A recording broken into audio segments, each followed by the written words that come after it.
Well, it's called the happiest music on earth for good reason. For more than a century, the joyous music of the band organ has brought to mind the words carnival, fair, and carousel. The music came from elaborately carved mechanical organs, many of which were built in the late 1800s into the first part of the 20th century. New band organs stopped being built around the time of the Second World War. And after the war, the few organs that did exist were very old and needed a lot of repairs. Many were set aside and left to decay. However, fortune smiled on one of these beautiful organs. Her name is Madame Laura, and she has been rescued not once, but twice by members of the same family. Producers Debbie Robertson and Vincent Astor traveled to Sikeston, Missouri to meet Madame Laura and Chris Carlisle, the man who is slowly bringing her back to life.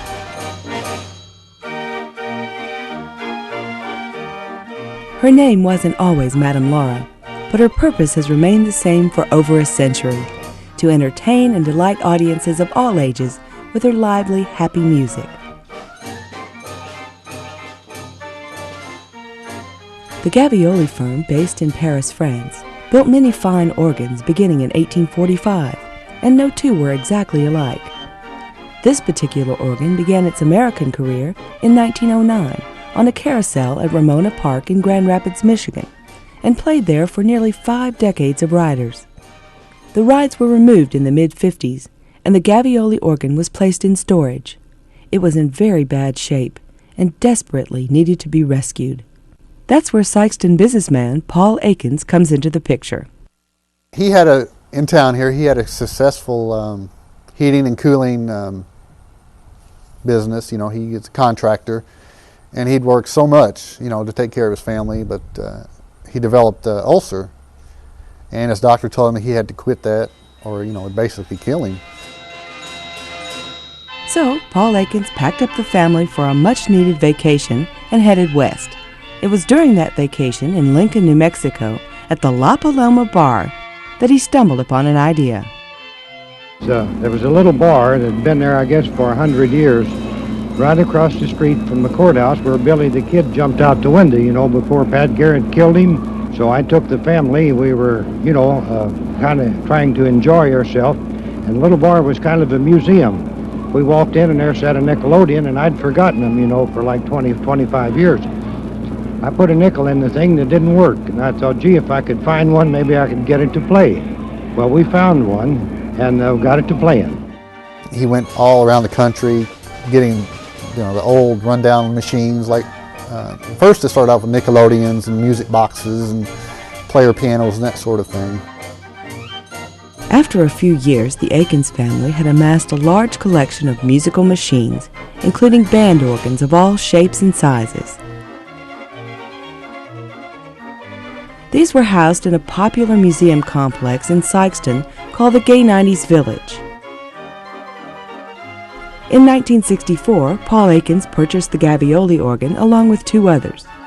The wooden Gavioli needed major repairs. Woodworms had done a lot of damage, but the mechanical parts, pipes, and the 3 beautiful figures were intact. It took 2 years to finish the restoration, but with the help of sign painters Ted Martin and Gene Crump, Paul Akins brought the organ back to life. Most band organs are cream colored with a lot of pretty carving on it. Paul Akins loved colorful things, and he described this one as a beautiful gilded Valentine.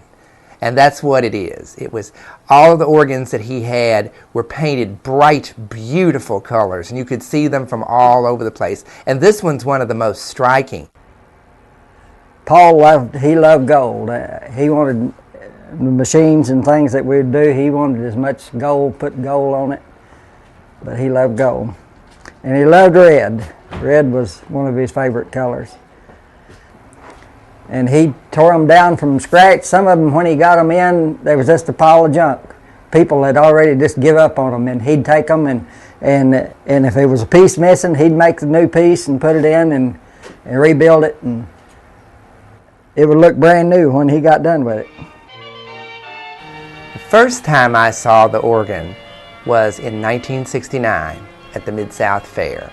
I've been going to the Mid-South Fair all my life. I'd seen the Gay 90s Village tent, and one day I met Paul and Laura Akins, when I went inside to listen to the organs play. And I couldn't get enough. I spent all day there. And I went to the Melody Museum in St. Louis the next summer to see more of the machines. And I bought this record that had this big red organ on it.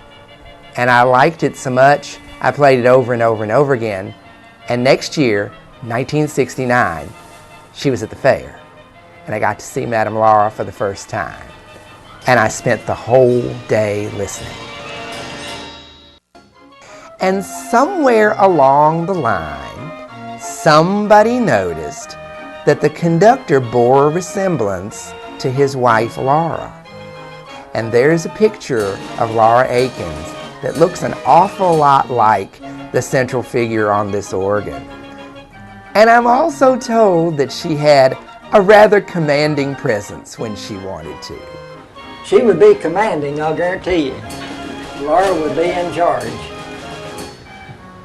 The only thing could make it better if it was smoking a cigar. You know, that'd make it perfect. But my grandma was a unique character too, and I think it was a way of paying tribute to her. In 1974, Madame Laura and other parts of the Akins collection were sold to Bellum's Cars and Music of Yesterday in Sarasota, Florida. I had no idea what had become of the collection. I didn't even know that Bellum's had closed. And I saw an ad online, 87 key Gavioli organ, Madame Laura for sale, with all this list of things that was the matter with her. And I didn't really sure. I was hoping I'd win the lottery, and that would have been the first thing I would have done. Would have been bought that organ and sent it to the shop and brought it back to life. That's where Paul and Laura Akins' grandson, Chris Carlisle, picks up the story. When I first saw the ad for Madame Laura to be sold, it was like I jumped out of my seat. And I thought to myself, you know, I'd like to get that.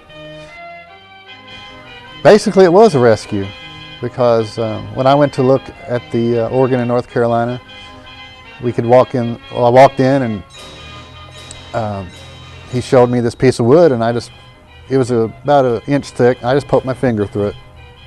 It was just eaten away with woodworm damage, and it was just pitiful, you know.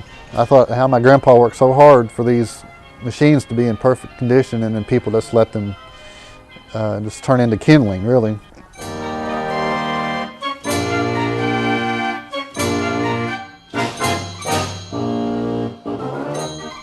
One of the most interesting things about this particular organ is it's come full circle. When I first heard about it, this guy named Paul Akins had rescued this band organ out of a shed in Alabama, brought her back to life, and hundreds and hundreds and hundreds of people saw it and enjoyed the music. And then it went away, as things do, and it moved to Florida and then moved back. And it did not escape me that it was Paul's grandson that was rescuing the organ a second time. And I was fortunate enough to be there. I think it's a wonderful thing to see her back here in Sykeston, where she spent so much time. And it's like going back a little bit, which is something that you can't do very often. And you go back maybe, and it's even better than it was the first time.